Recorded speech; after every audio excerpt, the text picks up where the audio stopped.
everybody, and welcome to my review of Captain Marvel, the 21st film in the Marvel Cinematic Universe. Now, before I get into this, I just want to apologize. I am coming down from a really bad flu at the moment, so if I'm not my usual energetic self, yeah, that explains it. I am not feeling great. But this is definitely a film that I've been pretty keen to talk about because it's causing quite a few discussions around the internet, let's just say that. So Captain Marvel was directed and written by Anna Boden and Ryan Fleck, and it stars Brie Larson as the title character who begins her life on Earth as Carol Danvers, a fighter pilot who winds up becoming part of a Kree, sort of a military force called Star Force. And they wind up hunting some shape-shifting Skrulls who have invaded Earth, and yeah, so not only does she become involved in this sort of intergalactic conflict, but in the meantime she's got to piece together her life story, like who she is, where she came from, and how she became to be who she is. Now, look, going into this film, I was aware of all the political crap that was going on around this film. Like, there was a whole bunch of feminism, sexism, racism, blah blah-ism, all the isms you could possibly throw into it. Mostly because Brie Larson had said a few overly feminism-y? Yeah, those things. Things before doing her press release, which got a whole bunch of people all riled up, and they were going to ban this movie and boycott it and go see a leader instead and all this sort of garbage. And honestly, not for one single moment did I care about any of that. Look, I am a really big fan of the MCU. I mean, these films have ranged from absolute greatness to pretty good. Like, there has seriously not been a single MCU film that I didn't like. So, you know, I was just looking forward to going and seeing the next Marvel movie. So in terms of things that I liked about the film, look, a lot of the performances were really good. When you got people like Annette Bening, Samuel L. Jackson, Jude Law involved, you know, some really great caliber actors. Like, they all did a really good job with their roles. It was great seeing Clark Gregg back again as Agent Coulson of S.H.I.E.L.D. And yeah, like, he and Samuel L. Jackson obviously had the de-aging process going on, and yeah, that was flawlessly done. It looked really good. But the standout role in this film for me was easily Ben Mendelsohn as Talos, one of the Skrulls. That guy, you know, like, there's just something about his performances that I just love, and I know a lot of people do too. It's not just that awesome voice of his, like, it's the way he portrays his characters, and in this, even buried under makeup and everything, like, he was still great. He was an absolute standout in this film. I really loved what they did with the opening Marvel Studios logo. I'm not going to spoil anything for you, but what they did with that logo this time around was absolutely amazing. Yeah, it got a round of applause from the audience. I thought a lot of the special effects in the film were pretty much flawless. There were a lot of things, especially like the cat, which Brie Larson has an allergy to cats, so she couldn't actually work with the cat in the film. And so, yeah, a lot of the times the cat was CG, and even though it was noticeable, but yeah, it was still pretty good. And yeah, a lot of the other effects were, yeah, as good as we would expect them to be. And I also love the Stan Lee cameo in this film. If you're a Kevin Smith fan, you are gonna freaking love this one. I'll just give you a clue. Remember, this film is set in 1995. And that is pretty much everything I liked about this film. I really was disappointed overall in this movie. This is the first of the entire 21 Marvel Cinematic Universe films that I've actually disliked. But let me get into why, because no, I'm not one of these Brie Larson hating middle-aged white guys who's, you know, one of those people. I'm not one of them. There are genuine reasons why I didn't like this movie, and I'll get into them now. Okay, so first of all, you know, they say that you've got to grab your audience within the first 10 minutes of a film, and the first 10 minutes of this film had me sitting there really scratching my head as to what I was actually watching, because you go through a lot of Carol Danvers memories in different times and all these different things happening and stuff, and it's sort of like, well, okay. like, I knew what was going on, but it's not a great way to grab you into a story. And then there were a few other parts of the film that did the whole sort of memory jumping thing, and like, yeah, I don't know, it just really sort of detracted you from the story. It really took you out, and yeah, it wasn't very well edited. I thought a lot of the humor in the film just didn't work for me. I think I laughed twice in the entire film. A lot of the jokes seemed forced. They just seemed like written jokes, you know, they didn't seem like natural dialogue. And I'd only really say that about the jokes. I mean, the rest of the dialogue was okay, but yeah, the jokes just felt kind of forced. Especially when, I don't know, like Nick Fury, we sort of, you know, we're going back to the 90s in this one where he's a younger guy, and I don't know, he just didn't seem like the Nick Fury that he would grow into the more recent films. Then we got Carol Danvers, who's just constantly sort of scowling, like, her performance kind of bothered me a little bit.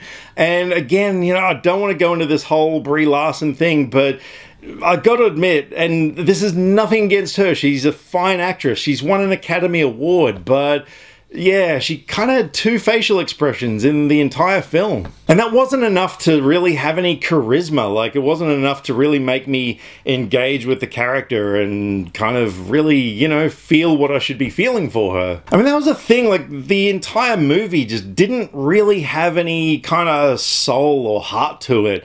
Almost to the point where it didn't really feel like a Marvel film. It sort of felt out of place. Like, even when you take something like Thor Ragnarok that a lot of people said felt out of place with the MCU, at the same time it didn't, if you know what I mean. Like, it still retained a lot of the Marvelisms that we're accustomed to. But yeah, this time around, I don't know, it really felt a bit too different. A lot of the character connections in the film I didn't find all that believable, particularly Carol Danvers and her best friend Maria Rambeau, who she was a fighter pilot with. Yeah, like, I don't know, mainly because we're just kind of, you know, these two characters are put in front of us and said, hey, they're best friends. And we're just like, okay, who are they? You know, like, we don't know enough about them. We don't know enough about their history together, their backstory. There's just not enough information given to us to really make us connect with them. As for the fights and action sequences, which is something that, you know, a lot of these Marvel films are like becoming, you know, quite innovative with, yeah, this time around we've just taken back a step, and I don't know, just kind of bland punch-ups and just, you know, things we've seen before. I mean, there were definitely a lot of action sequences in previous Marvel films that were done far better than anything we've seen in this film. So, yeah, I was definitely left a little bit disappointed there. And I think that also comes down to the fact that there weren't a lot of real stakes in the film. Like, Carol Danvers seemed to be able to get a way out of any situation, or, you know, find a solution to anything a little bit too easily. And yeah, I don't know. And then by the end, you know, when, as you've seen in the trailer, so it's not a spoiler, when she gets her extreme powers and everything, like, she's pretty much godlike. And I'm very curious as to where they're going to take this in the next film, because yeah, right now it doesn't seem like there's anything that can possibly oppose her. And another thing I thought they kind of mishandled a bit was the 90s nostalgia. Now, that was an element I was really looking forward to, because the 90s was my most favorite decade of my whole life. And yeah, obviously I was really looking forward to that stuff, but oh boy, they really bashed us over the head with it a little bit too much. And I just know that all the Brie Larson hating middle-aged white dudes are gonna love the scene where she's beating some people up to the sounds of No Doubt's Just a Girl. That's gonna really get you guys pumping. But one of the biggest things for me, and this is something I didn't want to touch on because I wanted to avoid the whole feminism thing and whatnot, but I think it's something that does need to be addressed. Now, look, I get that this film, you know, it's the first female-led Marvel superhero film, and they wanted to push a character who girls could look up to and aspire to be like, and, you know, like, that's great. I am completely for that. But I'm just going to come right out and say it. Honestly, I don't think Captain Marvel was a well-written, strong female character, and here's why. To me, a strong female character, when you look at the likes of Ellen Ripley, Sarah Connor, River Tam from Firefly, like, you know, all these complex characters who have to make important decisions, you know, life or death decisions, and make sacrifices, and, you know, just... It's more about the internal, you know, struggles and conflicts that these women go through. I mean, even take Gamora. Like, she's been my favorite MCU character since Guardians came out. I mean, she's such a multi-layered character who's been through this incredible journey in her life of, you know, pain and struggle, but she's sort of come out on top as a nice person. But, you know, then you get these moments where, you know, she tells Peter Quill, like, if I ever tell you to kill me, you pull the trigger. And, you know, I mean, yeah, there's just so many things to her character. But Captain Marvel didn't have any of that. Like, she was this woman who was trying to pick up the pieces of her life. She got in a lot of fights. She won a lot of fights. She blew a lot of things up. And that's it. Like, I'm not kidding. You know, she, in this film, didn't have to make any big life or death choices or anything like that. Hopefully, in Avengers Endgame, she might be given a little bit more to do. Like, that would be awesome. You know, I'd love to see her character progress, but... at the moment, what we're given, I think they could have done a much better job at giving little girls a better role model. And I know it's easy enough to say, what do you know? You're a middle-aged white guy. You don't know anything about feminism. And look, that's fine. Look, I totally agree. But I also do have a degree in writing. Like, I do understand how to write characters and stuff. And yeah... in all honesty, like, yeah, I would take any of those other popular culture icons over someone who can beat people up and explode things. So overall, yeah, look, I was really disappointed with this film, and those are my reasons why. But look, go out and see it. I'm sure I'm going to be in the minority of people who didn't like the film, and there's no way I'm going to say don't go and see it. Like, yeah, hopefully if you guys go see it, you'll like it a lot more than I did. But for me personally, yeah, it was a really tedious 2 hours to get through. I just found it extremely bland. Unfortunately, I will end up buying it because, I mean, I've got the entire MCU in a collection on a shelf over here. And there's no way my OCD is going to let me skip a movie. But that being said, I don't know if it'll ever leave its shrink wrap, and I'm going to give Captain Marvel a 3 out of 10. Alrighty, over to you guys. Have you seen Captain Marvel, and how wrong am I?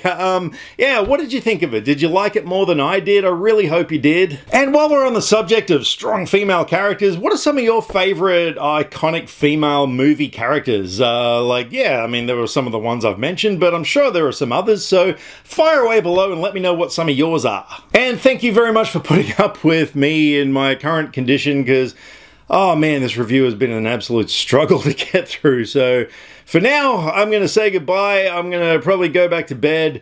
Actually, no, I'm not. I'm going to edit this thing. Well, there you go. Whatever. Anyway, let me know what you thought of Captain Marvel. Drop me some comments, either here, Facebook, or Twitter. All the social media links are in the description below, because I like to talk about movies, and I would love to talk about movies with you.